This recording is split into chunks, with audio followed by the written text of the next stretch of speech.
Agora para o estudo da palavra de Deus, o estudo da palavra de Deus de hoje. Eu te convido a abrir a sua Bíblia na carta de Paulo aos Gálatas, capítulo 3. Gálatas, capítulo 3. Nós vamos fazer a leitura do versículo 15 em diante. A ideia é a gente ler aqui do 15 ao 29, que é o fechamento do capítulo 3. E nós vamos caminhando nas próximas semanas aqui nesses versículos. Não será possível esgotar o estudo desses versículos hoje, mas vamos fazer a leitura completa. Gálatas, capítulo 3, do versículo 15 ao versículo 29. O tema da mensagem de hoje é: a lei nos conduziu à promessa. A lei nos conduziu a Cristo. Gálatas, capítulo 3, do 15 ao 29, diz assim: irmãos, falo como homem, ainda que uma aliança seja meramente humana, uma vez ratificada, ninguém a revoga ou lhe acrescenta alguma coisa. Ora, as promessas foram feitas a Abraão e ao seu descendente. Não diz aos descendentes, como se falando de muitos, porém de um só, o teu descendente, que é Cristo. Digo isto, uma aliança já anteriormente confirmada por Deus, a lei que veio 430 anos depois, não a pode abrogar, de forma que venha a desfazer a promessa. Porque se a herança provém de lei, já não decorre de promessas, mas foi pela promessa que Deus a concedeu gratuitamente a Abraão. Qual, pois, a razão de ser da lei? Foi adicionada por causa das transgressões, até que viesse o descendente a quem se fez a promessa, e foi promulgada por meio de anjos pela mão de um mediador. Ora, o mediador não é de um, mas Deus é um. É porventura a lei contrária às promessas de Deus? De modo nenhum. Porque se fosse promulgada uma lei que pudesse dar vida, a justiça, na verdade, seria procedente de lei. Mas a Escritura encerrou tudo sobre o pecado, para que, mediante a fé em Cristo Jesus, fosse a promessa concedida aos que creem. Mas, antes que viesse a fé, estávamos sob a tutela da lei e nela encerrados para essa fé que, de futuro, haveria de revelar-se. De maneira que a lei nos serviu de aio para nos conduzir a Cristo, a fim de que fôssemos justificados por fé. Mas, tendo vindo a fé, já não permanecemos subordinados ao aio, pois todos vós sois filhos de Deus, mediante a fé em Cristo Jesus. Porque todos quantos fostes batizados em Cristo Jesus, vos revestistes de Cristo. Dessarte não pode haver judeu, nem grego, nem escravo, nem liberto, nem homem, nem mulher, porque todos vós sois um em Cristo Jesus. E se sois de Cristo, também sois descendentes de Abraão e herdeiros segundo a promessa. Palavra maravilhosa de Deus, que nos mostra, por um lado, a lei e por outro lado, a promessa de Deus, a graça de Deus. A justificação não veio pela lei, porque a lei não pode gerar vida. Não tem uma lei que, sendo promulgada, geraria vida.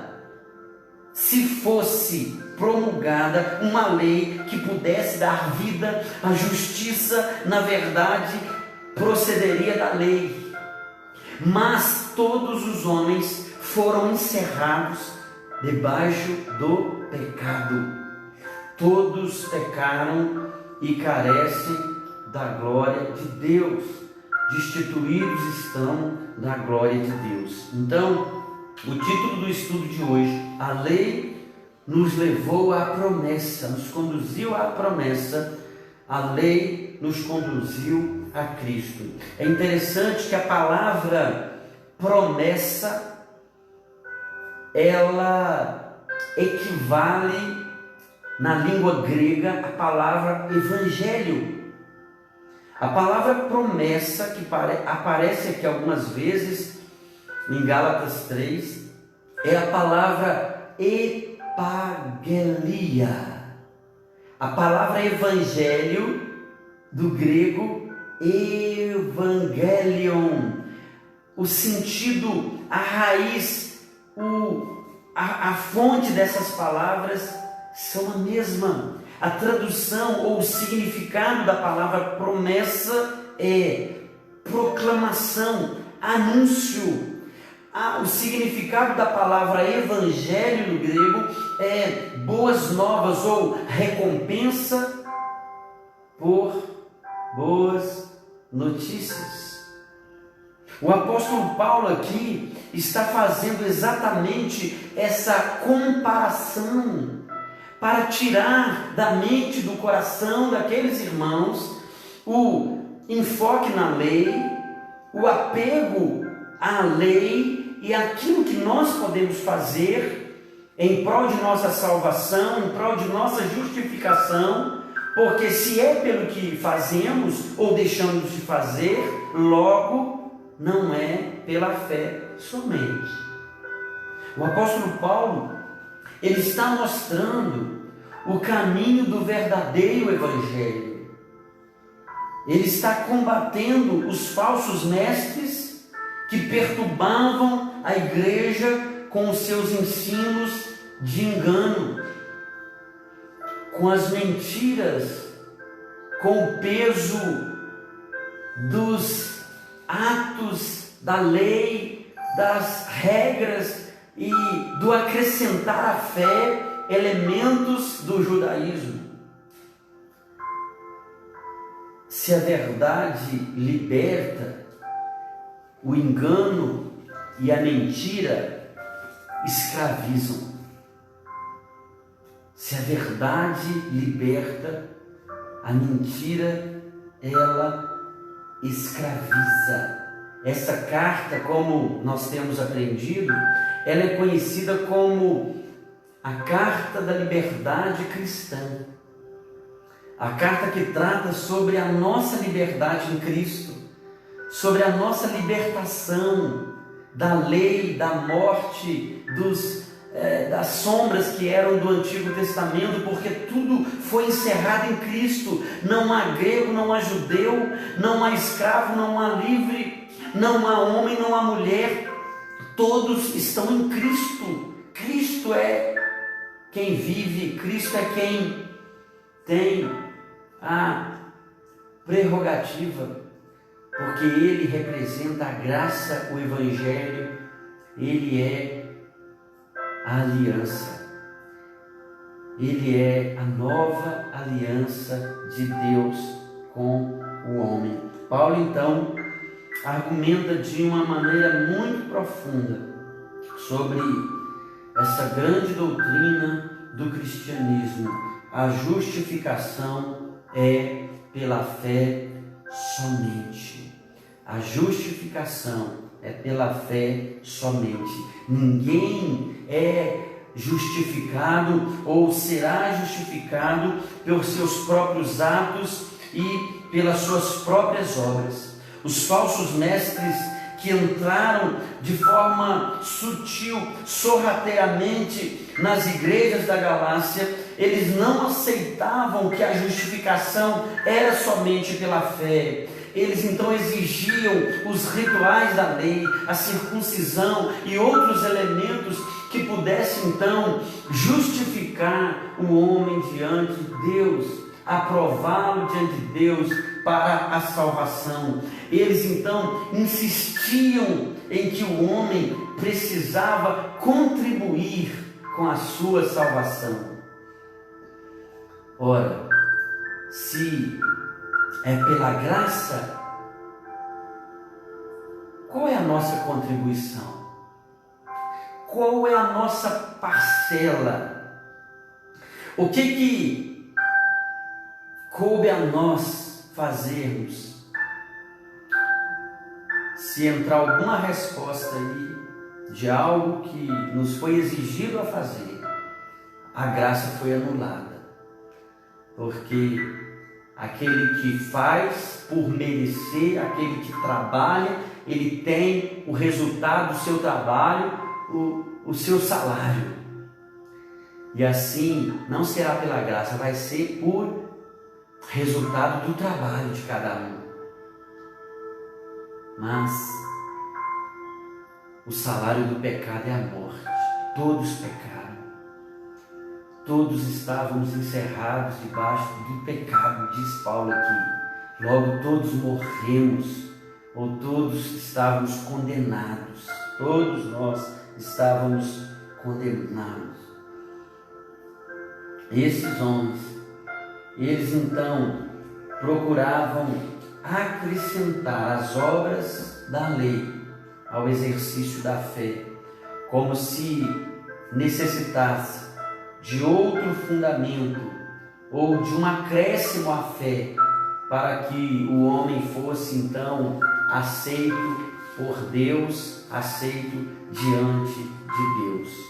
O que vemos então nessa leitura que nós fizemos aqui, e quando lemos essa carta, que é uma pequena carta, eu sempre sugiro aqui que você possa, durante a semana, até a próxima quinta-feira, você possa ler toda a carta, com uma sentada, com 20 minutos, no máximo meia hora você lê esses breves capítulos aqui da carta de Gálatas. E assim, nós vemos, especialmente aqui no capítulo 3, que os falsos mestres, eles usavam o Antigo Testamento para sustentar os seus argumentos de engano.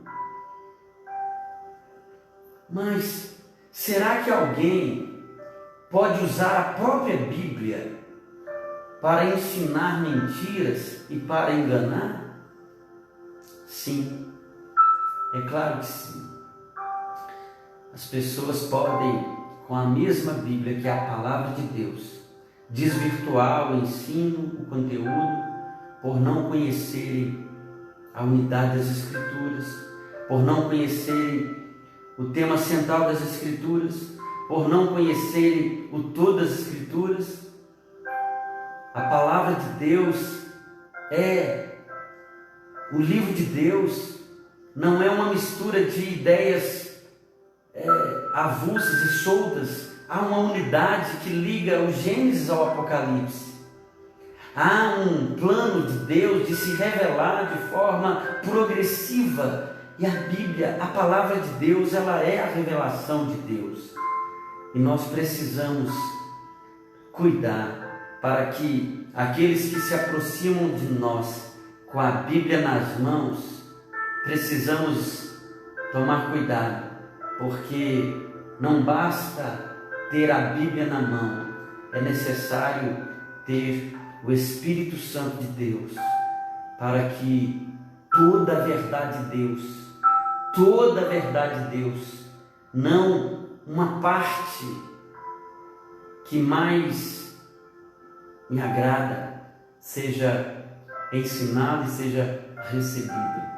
Então, eles usavam as passagens do Antigo Testamento de forma mais específica. Eles usavam a figura de Moisés como o legislador, eles usavam também a figura de Abraão como patriarca. Eles dirigiam as suas atenções especialmente a Moisés, porque foi Moisés quem recebeu a lei de Deus. E o ser humano, ele tem um apego com a lei. Via de regra, o ser humano tem esse apego com a lei. Muitas vezes ele não quer cumprir a lei, mas ele quer ver essa lei aplicada sobre o outro. Isso a gente vê todos os dias aí no nosso país. Pessoas que comemoram prisões de outros até o dia que eles também são presos. O homem gosta, como o homem gosta de ver a lei ser aplicada, principalmente se for para o outro. Eles esqueceram, esses mestres que ali estavam ensinando um outro evangelho. Paulo fala isso: ainda que nós, ou mesmo um anjo vindo do céu, vos pregue outro evangelho que vá além desse, seja amaldiçoado, seja anátema, seja desprezado. E esses homens então, eles esqueceram que o mesmo Deus que deu a promessa a Abraão também deu a lei a Moisés. Eles optaram por receber e beber da lei, beber de Moisés, como se pudesse então anular a promessa que começou em Abraão, apontando para o seu descendente. Logo a gente pensa em Isaac. E Paulo aqui então traz para nós luz de interpretação. Olha como a Bíblia precisa ser lida como um todo. Olha Paulo interpretando Gênesis 12, Gênesis 17, Gênesis 22, mostrando que o descendente de Abraão, apesar de Abraão ter sido chamado para ser pai de uma multidão, para ser pai de numerosa, como estrelas do céu, como areia da praia do mar, de numerosa multidão, o descendente de Abraão é um, o descendente é Cristo. O descendente é Cristo. Olha Paulo interpretando Gênesis. Olha a importância do todo das Escrituras, não do pegar partes isoladas e ficarmos ali sempre, a vida toda, no Salmo 23, no Salmo 91, no Salmo 46, no Salmo 121, em Romanos 8, 31, se Deus é por nós, quem será contra nós? E a gente vai fazendo coleção de caixinhas de promessa na mente. Tudo posso naquele que me fortalece. É uma bênção. Esses versículos alimentam a nossa alma, mas eles estão num contexto e numa unidade que liga o Gênesis ao Apocalipse, que liga a história da redenção, a história de Cristo, a história da salvação do homem através da obra perfeita de Cristo. A obra perfeita de Cristo. Assim, Deus é um. O Deus de Abraão, o Deus de Isaac, o Deus de Jacó, o Deus de Noé, o Deus de Moisés, o Deus de Josué, o Deus de... vai completando a lista. É o mesmo Deus. Deus é um. O mediador muda. O legislador, o juiz, o aplicador da lei, o leitor da lei, o escriba, o juiz, o profeta, vão sendo mudados ao longo da história, mas Deus é o mesmo Deus. E Paulo fala aqui no versículo 20 do capítulo 3: ora, o mediador não é de um, mas Deus é um. É o mesmo Deus, Ele será eternamente. Jesus Cristo, o mesmo, ontem, hoje e o será eternamente. Nós não podemos colocar Abraão e Moisés em polos contrários, né? Nós não podemos fazer uma polarização, uma palavra aí do momento, né? Nós não podemos colocar Moisés de um lado e Abraão de outro, porque nem a promessa pode ficar separada da lei, nem a graça pode ser separada da lei. A lei e a graça estão no mesmo caminho, do decreto de Deus, do plano de Deus. Porque através da lei nós chegamos à promessa, através da lei nós chegamos até Cristo, através da lei nós somos conduzidos à graça de Deus. Porque se a lei não dissesse, não cobiçarás, nós continuaríamos cobiçando sem vermos culpados, porque enquanto não havia lei, o pecado não fazia sentido. Olha como a importância da lei. A lei, ela não foi anulada, ela foi cumprida por um homem verdadeiro, né? Precisou vir um homem verdadeiro aqui na terra, um homem de verdade, chamado Jesus Cristo, para cumprir a lei em meu lugar e em seu lugar, para que nós pudéssemos então receber a graça, porque a lei, todos nós fomos condenados. Na lei todos nós falhamos, todos nós fomos reprovados. Então a lei cumpriu o seu propósito, nos levar à promessa, nos levar ao Evangelho, nos levar a Cristo. Como nós já dissemos também anteriormente, a lei, ela não salva, mas ela nos toma pela mão e nos leva a Cristo, o nosso Salvador. A lei cumpriu o seu papel, ela não veio para revogar a promessa. É isso que Paulo está ensinando aos Gálatas. Ela não veio para revogar a promessa, ela veio para nos apresentar a promessa, para nos mostrar o quanto nós não tínhamos condição de sermos salvos por cumprirmos a lei, porque todos pecaram, não há um justo, nenhum sequer, diz Paulo também em Romanos. Abraão, então, ele foi justificado diante de Deus, não pelas obras da lei, mas pela fé na promessa. Essa promessa lhe foi dada antes da lei e antes mesmo de Abraão ser circuncidado. A lei não apenas veio depois da promessa, mas ela não revogou a promessa. A promessa está ligada a um pacto, a um acordo, e ela não pode ser revogada. Como diz no versículo 15, irmãos, falo como homem, ainda que uma aliança seja meramente humana, uma vez ratificada, ninguém a revoga ou lhe acrescenta alguma coisa. Ou seja, um pacto é um acordo feito entre duas pessoas que, uma vez firmado e selado pela lei, as obriga a guardar as suas palavras e as suas promessas.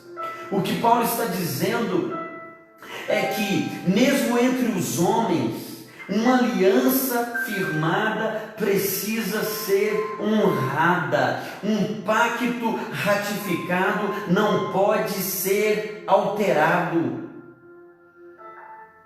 Isso muito mais se aplica quanto aos termos das promessas e da aliança de Deus. Falo como homem, entre dois homens, quando um dá uma palavra, aquilo é cumprido. Agora vocês acham que Deus ia chamar Abraão, ia fazer para ele uma promessa, para depois de 430 anos depois, entregar uma lei e anular a promessa? Em ti serão benditas todas as famílias da terra. Abençoarei os que te abençoarem. Se tu uma bênção, a sua posteridade, a sua descendência será numerosa como a areia da praia do mar, como as estrelas do céu. Deus ia desfazer a promessa, uma vez que agora Moisés recebeu da parte de Deus a lei? Não.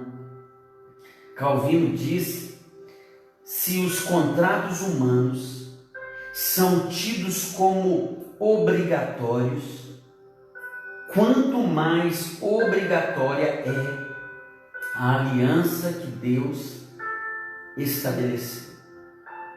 Se entre os homens há compromisso e obrigatoriedade nos pactos, na promessa, apesar de nem todos cumprirem,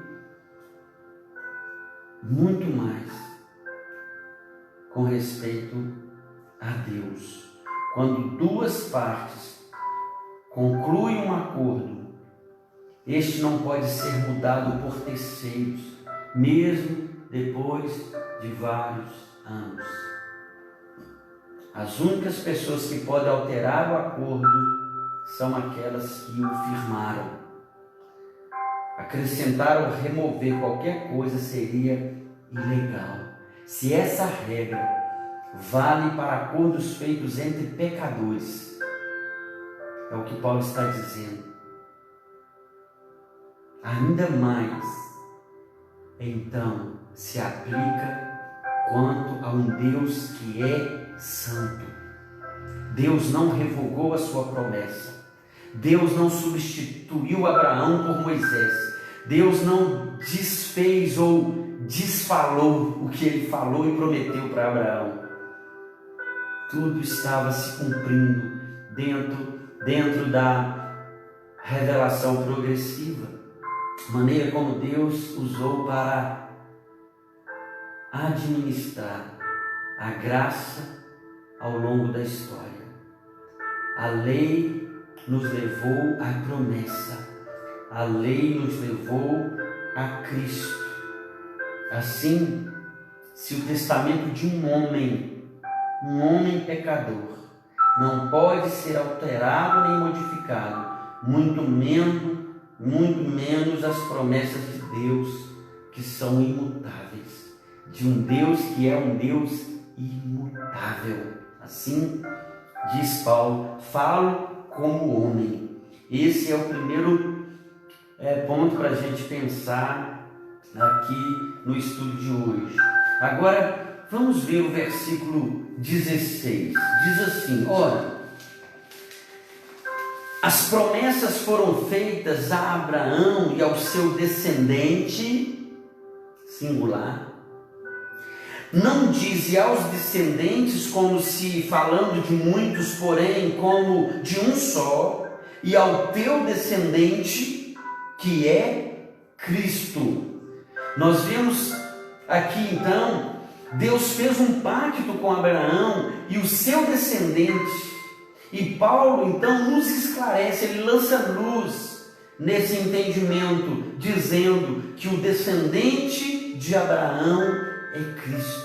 Nós precisamos lembrar que não foi Abraão que fez aliança com Deus. Antes, foi Deus quem fez aliança com Abraão, uma aliança da graça, uma aliança firmada sobre o fundamento da fé. Abraão creu e por isso ele foi justificado. Não diz Abraão cumpriu, Abraão fez, não, Abraão creu, por isso ele é o pai da fé. Ele foi justificado pela fé, não pelas obras. ele foi justificado pela fé. E essa aliança, ela repousa exclusivamente em Cristo. Se Cristo é o fundamento da aliança e se o Evangelho de Cristo é apresentado como o Evangelho da graça, então a lei foi satisfeita em Cristo. A lei tomava em consideração os homens e as suas obras, enquanto que a promessa leva em conta a graça de Deus e a fé. E a lei nos levou à graça, a lei nos levou à promessa, a lei nos levou a Cristo. Assim, o propósito de Deus não era apenas de dar a terra de Canaã aos judeus, mas, acima de tudo, apresentar uma realidade espiritual a todos os crentes de todas as eras. Que realidade é essa? Que a salvação, que a justificação, que o transporte do reino das trevas para o reino da luz, que a nossa caminhada firmada na fé, na esperança de um porvir, de uma herança do céu, é uma promessa de uma terra prometida, de uma Jerusalém celestial. Não havia obras a realizar, nem leis a obedecer, nem méritos a estabelecer, nem condições a serem preenchidas. Cristo é a própria aliança. Lembram do texto de Paulo também aos Coríntios, no capítulo 11, na primeira carta, quando ele fala da instituição da ceia? A propósito, hoje eu tive o privilégio de participar da ceia do Senhor na casa da nossa irmã Esther. E ali a gente relembrou mais uma vez essa palavra. Paulo diz: eu recebi do Senhor o que também vos entreguei, que Cristo Jesus, na noite em que foi traído, ele tomou o pão, tendo dado graças, o partiu e disse: tomai e comei, isto é o meu corpo que é dado por vós. Semelhantemente, depois de cear, ele tomou o cálice, e ao tomar o cálice ele diz: esse cálice é a nova aliança no meu sangue, bebei dele todos, fazer isso em memória de mim. Este cálice é a nova aliança no meu sangue, fazer isto em memória de mim. Cristo é a aliança, é nele que está fundamentado, é em Cristo que está afirmado a aliança da graça, o descendente de Abraão, a justificação pela fé, é em Cristo Jesus. Nova aliança. Deus não faz promessas a fim de quebrá-las, não. Ele nunca anula nem modifica a sua vontade. Eu, Senhor, não mudo. Está lá em Malaquias, capítulo 3. Eu, Senhor, não mudo. Vamos caminhar um pouco mais. Versículo 17 diz: e digo isto, uma aliança já anteriormente confirmada por Deus, a lei, que veio 430 anos depois, não a pode abrogar, de forma que venha a desfazer a promessa. Em outras palavras, Deus deu o seu pacto de fé antes de dar a lei. Antes de entregar a Moisés a lei, Deus já havia feito a promessa. Como podemos então saber que uma pessoa é justificada pela fé somente? Porque Deus deu a sua promessa de fé a Abraão antes de dar a lei a Moisés. Abraão foi justificado antes, muito antes da lei ser promulgada, ser entregue. A promessa da fé precede o pacto da lei. Abraão foi justificado pela fé mais de 4 séculos antes da lei ser dada a Moisés. A aliança da fé tem suas raízes na eternidade, uma vez que antes de ela ter sido dada a Abraão, no tempo de Abraão, lá na eternidade, ela já havia sido dada a Cristo. O apóstolo Pedro escreve na sua primeira carta, no capítulo 1, a partir do versículo 17, ele diz o seguinte: ora, se invocais como Pai aquele que sem acepção de pessoas julga segundo as obras de cada um, portai-vos com temor durante o tempo da vossa peregrinação, sabendo que não foi mediante coisas corruptíveis, como prata ou ouro, que fostes resgatados do vosso fútil procedimento que vossos pais vos legaram, mas pelo precioso sangue, como de cordeiro, sem defeito e sem mácula, o sangue de Cristo. 1 Pedro, capítulo 1, versículo 20 diz: conhecido com efeito antes da fundação do mundo, porém manifestado no fim dos tempos, por amor de vós, que por meio dele tendes fé em Deus, o qual ressuscitou dentre os mortos e lhe deu glória, de sorte que a vossa fé e a vossa esperança estejam em Deus. O sangue de Cristo foi conhecido antes da fundação do mundo. O descendente de Abraão, ele existia antes de Abraão. Louvado seja Deus por Jesus Cristo. Se a promessa da justificação pela fé veio antes da lei, ela não pode ser anulada pela lei. Ela não pode ser anulada pela lei. É a lógica que Paulo está usando para refutar o engano dos falsos mestres ali na igreja na Galácia. E assim, se a aliança, se o pacto envolve em suas cláusulas a obediência e a recompensa, assim Deus resolveu dar a herança pela promessa e não pela lei, exatamente para que ninguém confiasse na lei, mas em Deus e em sua graça. Olha o que diz o versículo 18: porque se a herança provém da lei, já não decorre da promessa, mas foi pela promessa que Deus a concedeu gratuitamente. Gratuitamente. Promessa, graça. Promessa, evangelho. Promessa, Cristo. Assim, nós estamos encharcados dessa presença de Deus, dessa herança que pertence a Cristo, que foi a nós outorgada pelos méritos de Cristo, não pelos nossos, porque nós não temos.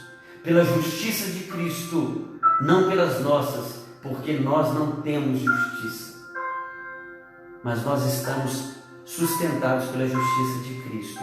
Assim, se a herança provém da lei, não seria da promessa. Então, a herança concedida a Abraão foi a justificação. E Abraão, ele foi justificado não pela lei, mas pela fé, ou seja, gratuitamente. Não pelo que ele fez, mas pelo que Deus fez por ele. Mas pelo que Deus fez por ele. Abraão não mereceu, nem conquistou essa herança. Ele a recebeu gratuitamente pela fé. A salvação é um dom gratuito de Deus e não uma conquista do homem. Lembra disso? Lembre disso. Quando alguém quiser impor a lei sobre você, lembra disso. A lei não gera vida. A lei serviu para nos levar a Cristo, para a gente ver, olha, estou condenado. eu não dou conta de cumprir a lei. Aí Cristo veio e nos toma, meu filho, eu a cumpri em seu lugar. Recebe a vida, recebe o dom da salvação, pela graça sois salvos, mediante a fé. E isso não vem de vós, é dom de Deus, não vem de obras, para que ninguém se glorie. Essa verdade precisa ecoar em nossos corações. Eu quero concluir te convidando a ler comigo mais um texto das Escrituras. Aqui em Gálatas 3, nós vamos parar no versículo 18. Semana que vem nós vamos continuar.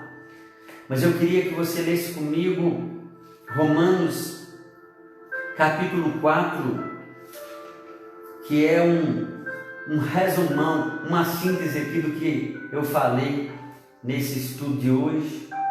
Romanos capítulo 4, versículo 1, nós podemos ler até o versículo 13, falando exatamente sobre Abraão ter sido justificado pela fé. Paulo diz: que pois diremos ter alcançado Abraão, nosso pai, segundo a carne? Porque se Abraão foi justificado por obras, tem de que se gloriar, porém não diante de Deus.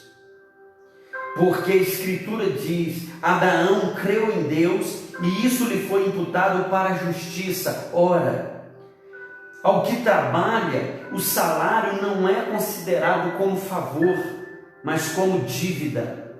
Mas ao que não trabalha, porém crê naquele que justifica o ímpio, a sua fé lhe é atribuída como justiça. E é assim também que Davi declara ser bem-aventurado o homem a quem Deus atribui justiça, independente de obras. Versículo 7, bem-aventurados aqueles cujas iniquidades são perdoadas e cujos pecados são cobertos. Bem-aventurado o homem a quem o Senhor jamais imputará pecado. Vem, pois, esta bem-aventurança exclusivamente sobre os circuncisos ou também sobre os incircuncisos? Visto que dizemos, a fé foi imputada a Abraão para a justiça, como, pois, lhe foi atribuída, estando ele já circuncidado ou ainda incircunciso? Não no regime da circuncisão, e sim quando ainda incircunciso. Recebeu o sinal da circuncisão como selo da justiça da fé que teve quando ainda era incircunciso, para vir a ser o pai de todos os que creem, embora não circuncidados, a fim de que lhes fosse imputada a justiça. Pai da circuncisão, isto é, daqueles que não são apenas circuncisos, mas também andam nas pisadas da fé que teve Abraão, nosso pai, antes de ser circuncidado. Versículo 13. Não foi por intermédio da lei que Abraão ou a sua descendência coube a promessa de ser herdeiro do mundo, e sim mediante a justiça da fé. Pronto. Está muito claro. Não é o que Abraão fez, mas o que Deus fez. Não é a obra, não é a lei, é a graça. A lei só serviu para destacar o nosso pecado e a nossa miséria. Oremos para que não sejamos enganados por ninguém, porque o engano às vezes vem com uma capa de Bíblia. O falso sabe que se usar uma verdade com o espírito da mentira, aquela verdade não será uma verdade na boca do mentiroso. Como assim? Lembra da tentação de Jesus no deserto? Satanás usou a verdade da palavra.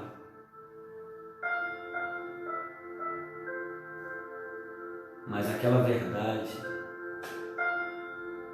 era uma mentira na boca de Satanás, porque Era uma tentativa de usar a verdade, distorcendo o Espírito da verdade, o Espírito de Deus, que atua na palavra. O diabo usa a palavra e ele transforma ela no engano. E os instrumentos de Satanás continuam fazendo isso, dizendo: está escrito, e torcendo a verdade de Deus. Vigia, varão, vigia, varoa. Vamos orar para que nós não sejamos enganados e que nós não sejamos instrumentos de engano na vida do outro. Que nós não sejamos escravizados, mas que nós também não sejamos instrumentos para escravizar a mente e a consciência do nosso irmão.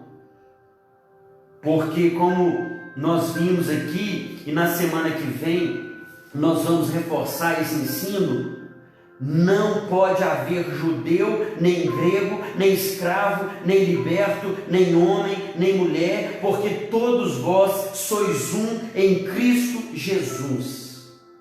Para a liberdade que fostes chamados, permanecei, pois, livres, permaneceis, pois, firmes, e não vos submetais de novo a jugo de escravidão. Toma cuidado com aqueles que usam a Bíblia para ensinar uma mentira. Os judaizantes, os falsos mestres, usavam Abraão, usavam Moisés, usavam toda a lei escrita, toda a Bíblia que tinha na mão deles ali naquela época, para perverter e para enganar, para corromper o Evangelho. A salvação, ela é pela fé. A justificação é pela fé. O perdão, a graça do perdão é pela fé. O céu como herança é pela fé. A libertação do mundo, do engano e da morte é pela fé somente.